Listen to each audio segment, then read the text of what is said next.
Late 1990s, isang iglesia sa San Mateo, Rizal ang naitayo sa ilalim ng Presbyterian Church sa pamumuno ni Reverend Juan Manago. Ito ay yari lamang sa lumang materyales at ang gilid nito ay natatayuan ng mga puno ng saging at iba pang halaman.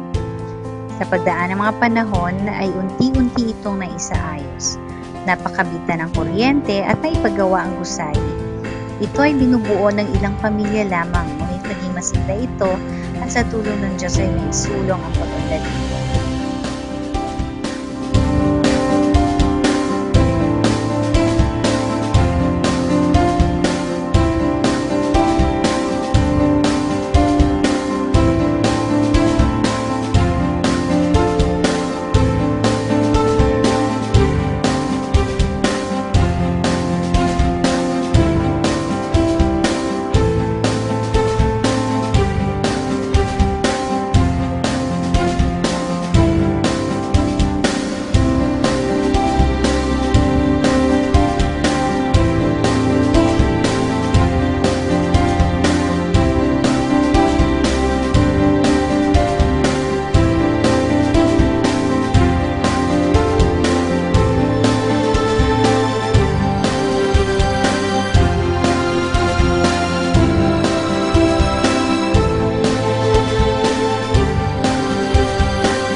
Taong 1998, mula sa pagiging Presbyterian Church ay naitatag ang Reformed Christian Church of Christ Ministry o RCCCM sa pangungunan nila Reverend Virgilio Rivera, Reverend June Osorio at Reverend Sumabat. Hindi ito naging madaling hakbang para sa kanila sa kadahilan ng pinansyal, ngunit sa awa at biyaya ng Panginoon ay naitaguyod nila ito. Magmula noon ay patuloy nilang pinagsikapan ng pagpapalago ng iglesia. Nagkaroon ng church council na siyang namumuno sa iglesia, kasama ng mga pastor at nagkaroon ng iba't ibang ministeryo.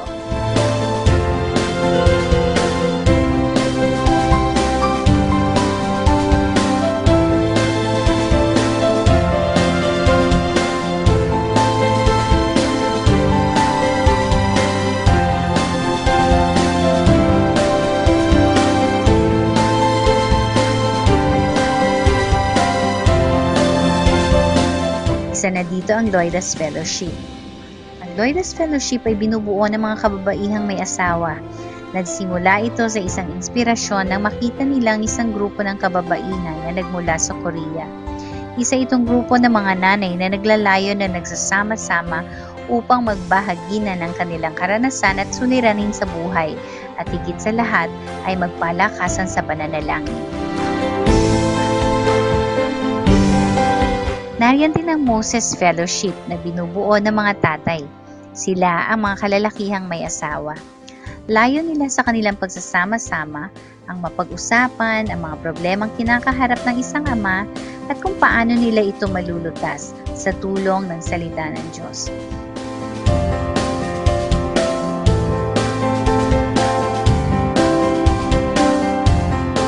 Bagamat abala sila sa pagtataguyod ng sarili nilang pamilya, hindi nila nakakalimutang magsama-sama upang magbigay ng papuri sa Panginoon.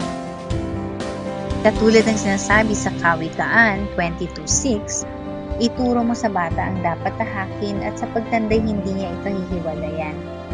Ang ministeryo para sa mga bata ay nabuo para sa layuning turuan ang may murang edad ng salita ng Diyos sa pamamagitan ng lingguang pag-aaral o Sunday School, Daily Vacation Bible School at Outdoor Fellowship.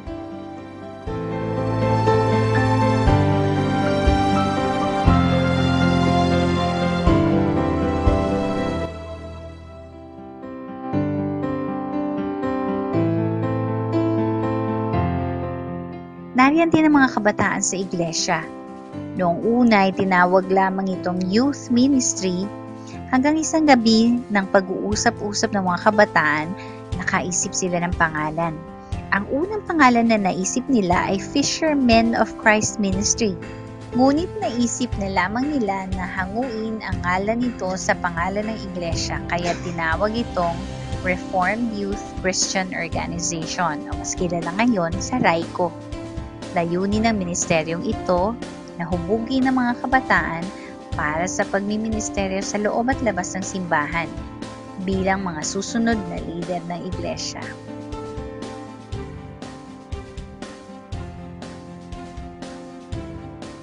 Ang ministeryo ng musika ay hindi rin mawawala sa iglesia. Ang miyembro nito ay walang pinipiling edad. Ang sino mang handang magpagamit at sumunod kay Kristo sa larangan ng musika ay malugod na tinatanggap sa ministeryong ito. Sila ang makabagong Levita na ginagamit ng Panginoon upang abutin ang kanyang mga anak sa pamamagitan ng musika. Upang patuloy itong lumago, taunan silang nagsasagawa ng workshop.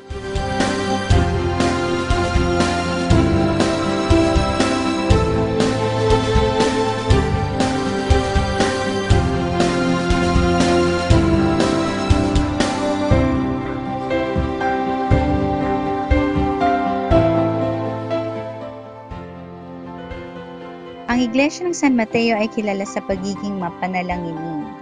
Taong 2001, buwan ng Disyembre, nagpasya ang Iglesia na magkaroon ng 9 na araw ng pananalangin para sa nalalapit na eleksyon.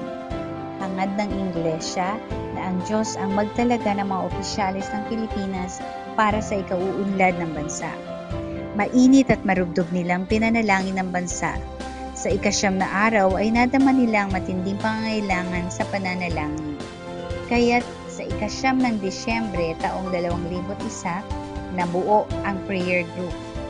Mula Lunes hanggang Sabado, alas 5 pa lamang na madaling araw ay nagsasama-sama ng miyembro nito upang manalangin.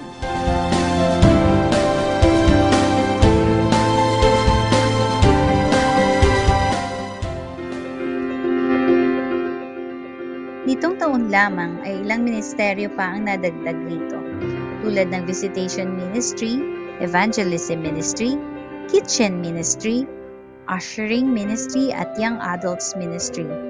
Ang iglesia ay hindi lamang naging aktibo sa 4 na sulok ng simbahan. Upang tuparin ang dakilang misyon na iniatag ng ating Panginoon ay marami na ring gawain ang naisagawa, tulad ng pamamahagi ng pagkain, taunang pananalangin sa iba't ibang lugar, family and youth camps, at cleanup drive. Hindi nagtagal ay patuloy pang umunlad ang iglesia.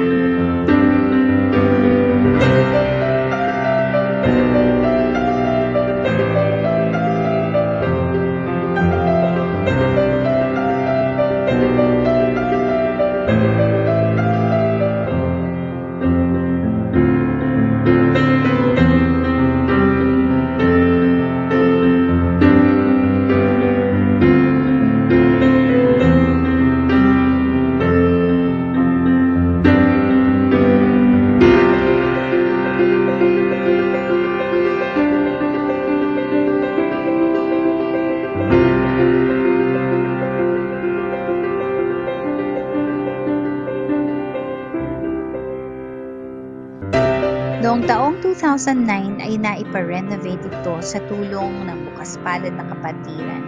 Ang tinatawag nilang Crazy Cat tiles ay mga pare-parehas na puting tiles na ngayon. At ang bitak-bitak na dingding ay naipasemento. Napalipitan na rin ang tagni-tagning kisame.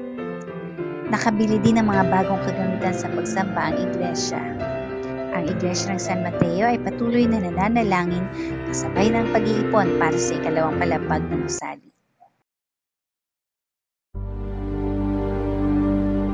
Sa bawat paglalakbay ay hindi nawawala ang unos.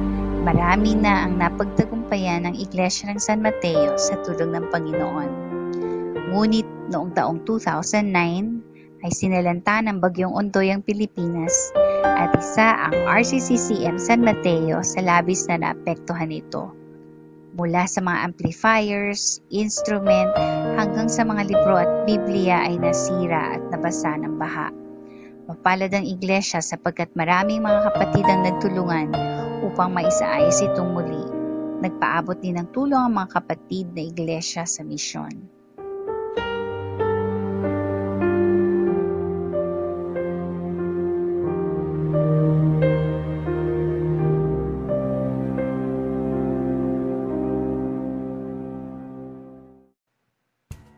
Apat na taon na ang lumipas mula ng bagyong yon.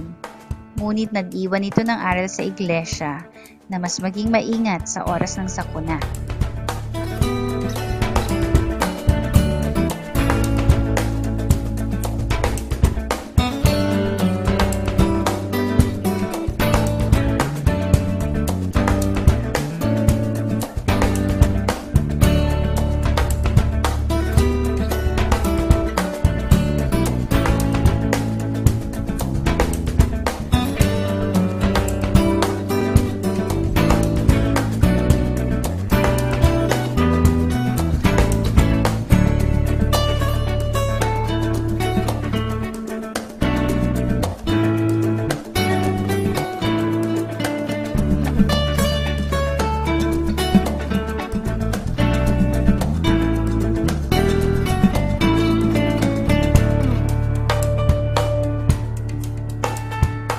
Sa loob ng 15 taon, ang Iglesia ng San Mateo ay nabuo sa pananampalataya, pagiging malalim sa salita ng Diyos, pagtutulungan at pagkakaisa.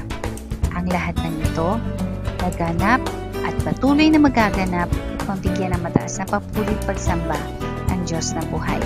Maligayang kaarawan, RCCCM San Mateo.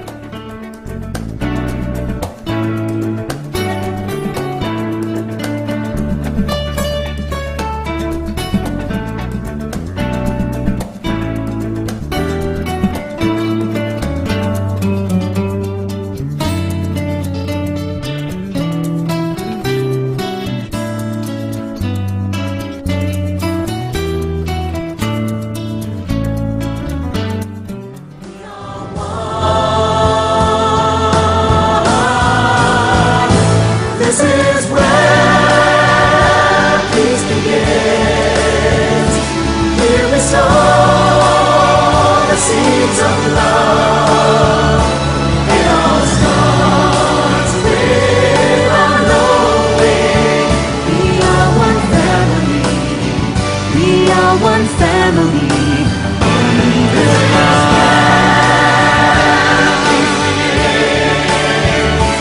here we sow.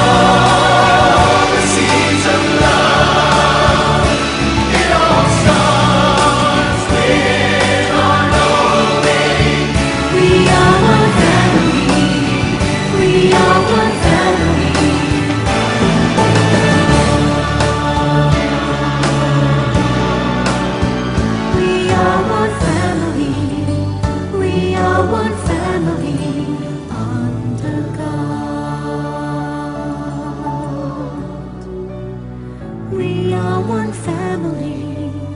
We are one family under God.